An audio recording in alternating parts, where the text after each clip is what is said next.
सुप्रभात, Radhe Radhe. Welcome to day 6 of Vrindavan.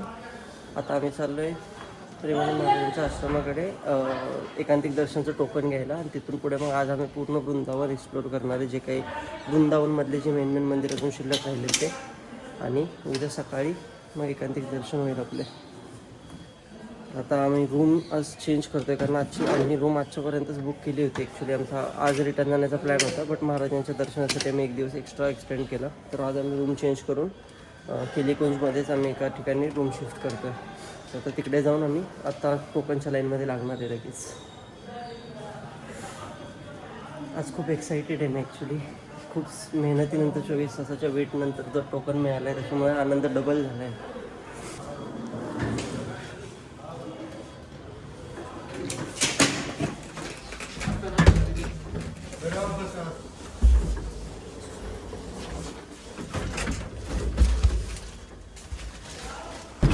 रिक्षात bag भरलेत आणि आता निघालो आहे. थोडासा लेट झाला आहे, पण रिक्षावाल्याने 150 रुपये सांगितलेत. पण नेमकं लास्ट मोमेंटला रिक्षा कुठल्या भेटत पण नव्हतं, त्यामुळे नाहीला जाण्याचं 150 रुपये जावं लागतं.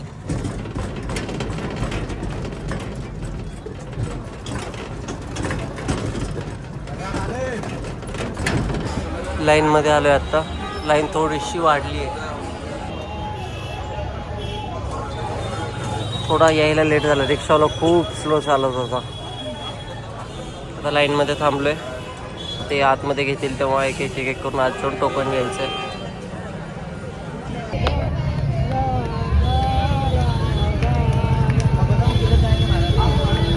फोन निकाल.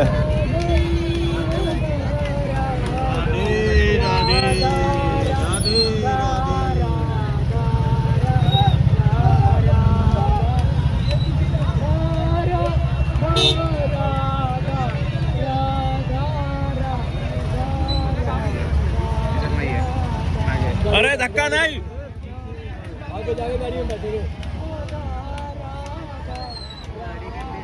अरे धक्का नहीं भैया. आप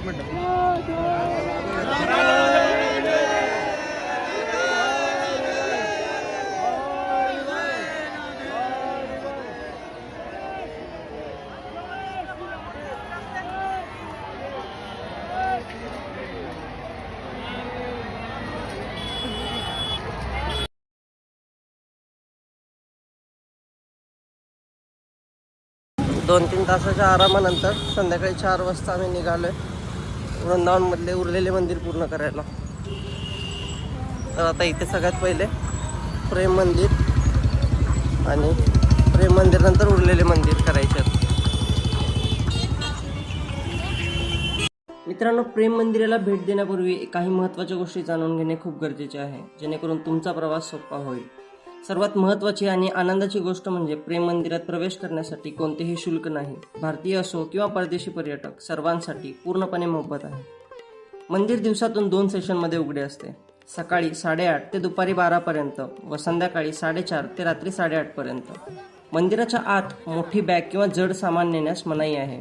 तुम्ही तुमचा मोबाईल आत नेऊ शकता, पण लक्षात ठेवा, कॅमेराद्वारे करण्यात आलेली फोटोग्राफी व व्हिडिओग्राफी मंदिराच्या परिसरात पूर्णपणे वर्जित आहे. जर तुमच्याकडे मोठे सामान असेल तर मंदिराच्या बाहेर खाजगी क्लॉकरूम आहेत, जिथे तुम्ही नाममात्र दरामध्ये तुमची बॅग जमा करू शकता. जर तुम्हाला शांततेत दर्शन घ्यायचे असेल तर सकाळी लवकर जा, पण जर तुम्हाला लाईट शो आणि कारंजे पाहायचे असतील तर संध्याकाळी 6च्या सुमारास पोहोचणे उत्तम आहे.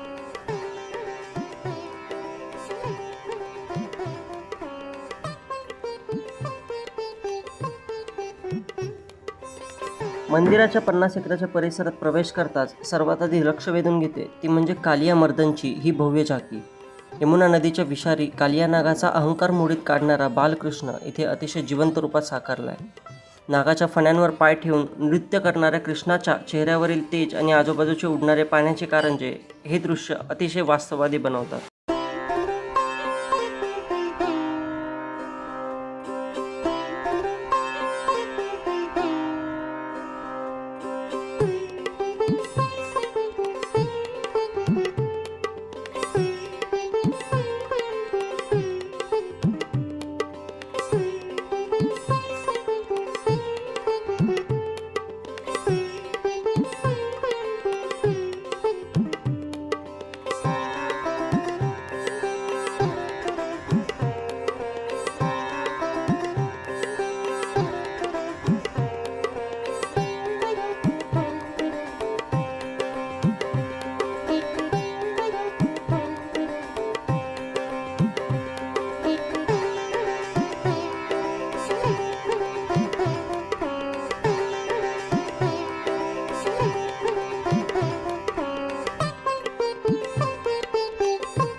प्रेम मंदिराची स्थापना जगद्गुरू श्री कृपालूजी महाराज यांनी केली.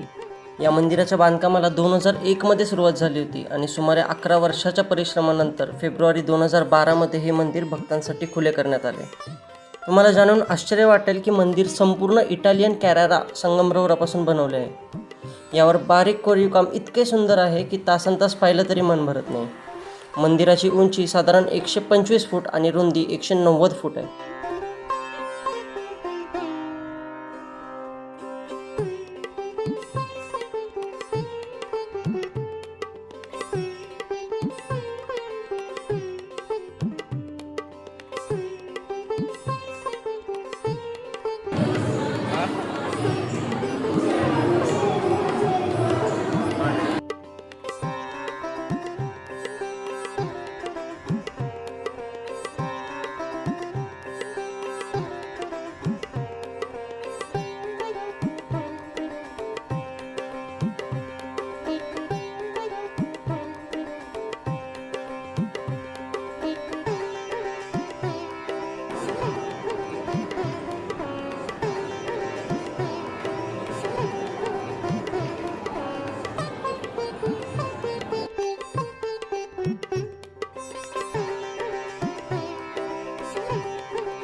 आता आपण आलोय बाके बिहारी मंदिरला. प्रेम मंदिरचं दर्शन झालंय आणि आपण बाके बिहारी मंदिरकडे चाललोय. आणि बाके बिहारी मंदिर सध्या पूर्ण आठवडा झालं सेम गर्दीने चालू आहे. म्हणजे गर्दी कमी नाही होते तिकडची आणि आज थोडी जास्त गर्दी आहे. तर आता आज आपल्याला दर्शनाच्या लाईनीत लागणंच आहे कारण आपल्याकडे आजचा पूर्ण म्हणजे आजची संध्याकाळ आणि उद्याची सकाळ असं 2च टाइम आहेत दर्शन करायला. उरलेले सगळे मंदिर दर्शन करण्यासाठी आता आज दर्शन घ्यावंच लागेल आपल्याला.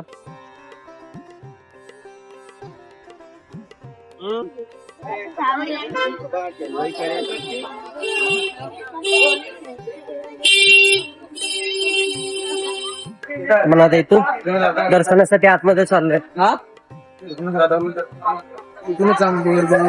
बघू ना मग आपण इथे आतमध्ये चाललोय. आता इकडनं राधा वल्लभ मंदिर जवळ आहे. तर आपण इथून हे दर्शन झाले की राधा वल्लभ मंदिरला जाऊ शकतो.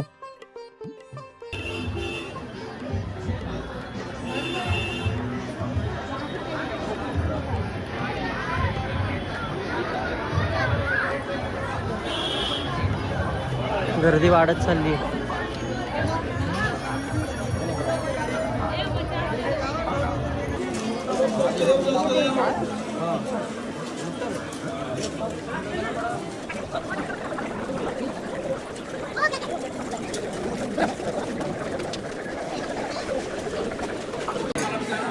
मंदिराच्या एंट्रन्सला आलोय आपण आता.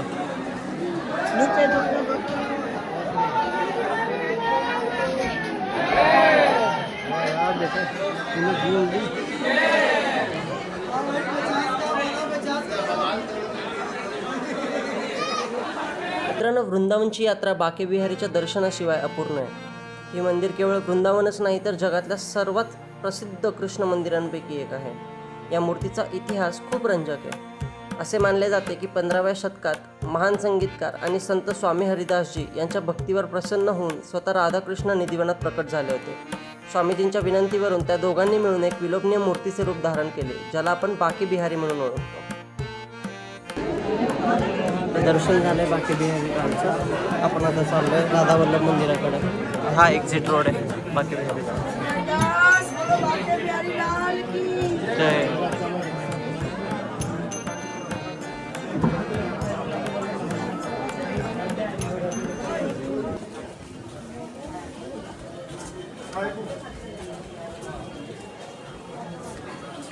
आपण आपला प्रसाद असं जॅकेटच्या आतमध्ये ठेवलाय.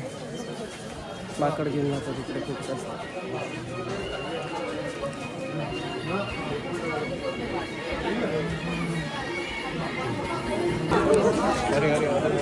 काय झालं? इथूनच थांबलो आपण.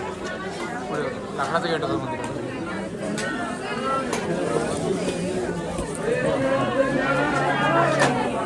मंदिराचं एंट्रन्स आहे.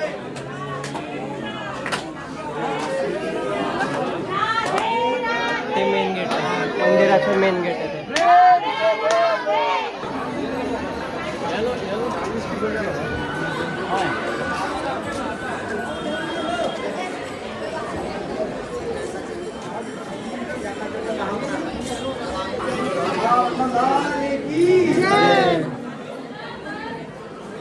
या साईडनी आहे, या साईडनी आहे. राधावल्लभ मंदिराची स्थापना 16व्या शतकात गोस्वामी हित हरिवंश महाप्रभू यांनी केली होती. असे म्हटले जाते ही मूर्ती साक्षात महादेवाने हित हरिवंशजींना त्यांच्या भक्तीवर प्रसन्न होऊन भेट दिली होती. या मंदिराचे सर्वात मोठे वैशिष्ट्य म्हणजे इथे राधा आणि कृष्ण हे वेगळे नसून एकाच विग्रहात सामावलेले आहेत. मंदिरात श्रीकृष्णाची अत्यंत मनमोहक मूर्ती आहे आणि त्यांच्या अगदी शेजारी एक रिकामी गादी आणि मुकुट ठेवलेला असतो जो राधाराणी यांचे प्रतीक मानला जातो. इथे राधाकृष्ण हे एकाच रूपात पूजले जातात, म्हणूनच याला राधावल्लभ म्हणतात.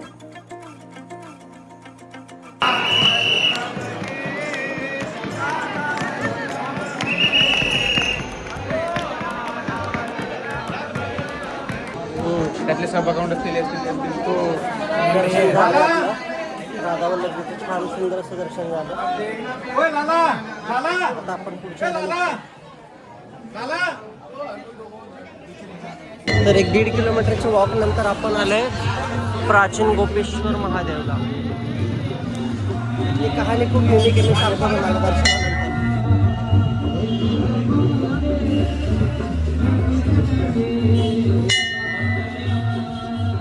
कहाणी अशी आहे की द्वापर युगात जेव्हा कृष्ण आणि गोपींचा रास चालू होता तेव्हा महादेवाला ते बघण्याची खूप इच्छा झाली. बट तिथं त्यांना डायरेक्ट प्रवेश नव्हता त्यावेळेस, तर त्यांनी प्रवेश मिळण्यासाठी म्हणून गोपीचं रूप धारण केलं होतं आणि त्यामुळे त्यांना इथे गोपी रूपात पूजलं जातं, म्हणून त्यांना गोपेश्वर महादेव म्हणतात. सुंदर अशी आरास होती मंदिरामध्ये. छान असं एक महादेवांचं वेगळं रूप पूजलं होतं तिथे मंदिरामध्ये, तर ते छान होतं. बघा चाललं वंशीवट मंदिरामध्ये. वंशी म्हणजे बासरी आणि वट म्हणजे वडाचे झाड. पौराणिक कथांनुसार हे तेच ठिकाण आहे जिथे भगवान श्रीकृष्ण आपल्या बासरीच्या सुरांनी गोपींना मंत्रमुग्ध करायचे. असे म्हटले जाते की शरद पौर्णिमेच्या रात्री श्रीकृष्णाने याच वडाच्या झाडाखाली बसून बासरी वाजवून महारासची सुरुवात केली होती. मंदिरात प्रवेश केल्याबरोबरच तिथे सुरू असलेल्या मणिपुरी रासलीलेने आमचे लक्ष वेधून घेतले.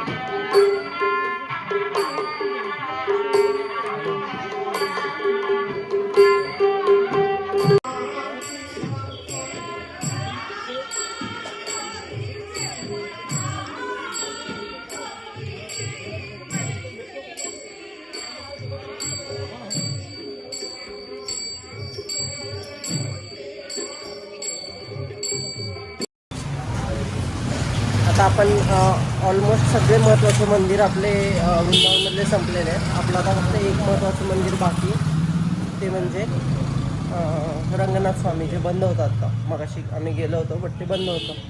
तर आपल्याकडं आता उद्याचा एक अर्धा दिवस आहे ज्याच्यामध्ये आपण रंगनाथ स्वामी मंदिर एकदम व्यवस्थित करू शकतो. तर आता ते मंदिर आपण उद्या करू. आता एकदा एखाद दुसरे छोटे मंदिर करून आपण आजचा दिवस एंड करूया. चालत आपण आलो गोविंददेव मंदिराला. हे मंदिर ॲक्च्युली हे 7 मजली मंदिर होतं आणि याची थोडी तोडाफोड झालेली आहे. आणि हे मंदिर सध्या ASIच्या अंडर आहे, त्यामुळे आतमध्ये कोणत्याही प्रकारची पूजा वगैरे नाही चालत. हे 7 मजली मंदिर होतं ज्याची मुघलांकडून तोडफोड करण्यात आली होती. तर आता सध्या तर हे बंद आहे. आपल्याला उद्या सकाळी एकदा ट्राय करावं लागेल मंदिरला येण्याचं. बघूया परत. हे काय वरती स्ट्रक्चर अर्धवट आहे. हे 7 मजली होतं म्हणतात आधी. आणि ह्याच्यावरती संध्याकाळी लावलेला दिवा हा दिल्लीमध्ये दिसायचा.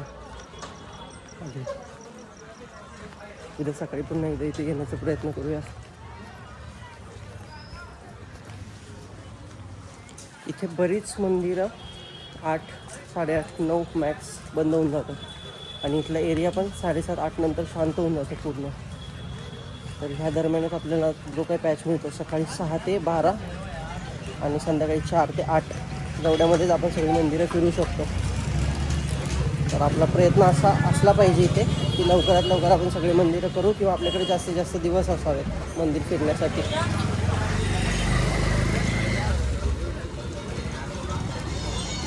तर आता आपण परत निघतोय केलिकुंजकडे, जिथं आपण आता रूम शिफ्ट केलेली.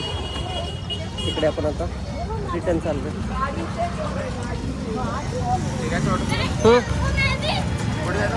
तर हा होता वृंदावनचा 6वा दिवस. व्हिडिओ आवडला असल्यास लाईक करा, आपला अभिप्राय मला कमेंटमधून कळवा आणि अशाच आणखीन व्हिडिओसाठी चॅनलला सबस्क्राईब नक्की करा. राधे राधे.